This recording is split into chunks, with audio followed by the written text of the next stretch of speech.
So, ayan. So, maglalagay tayo ng Bullshit ka, Jules. Yung-video ko na. toyo, no? So, maglalagay tayo ng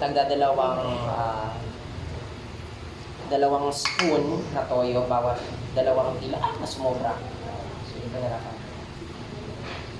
So, actually, hindi naman talaga pa ito yung ano. So, itong marination na ito is matabang pa yan. Kasi bukas pa kasi yung pinaka-final niya. So, parang ina-marinated lang natin siya. So, maglalagay din tayo ng isang ayan, all-purpose liquid seasoning na tag-iisang kahit kalahating lang, half tablespoon lang siya.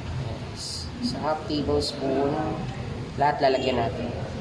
Kasi bukas pa naman yung final nito.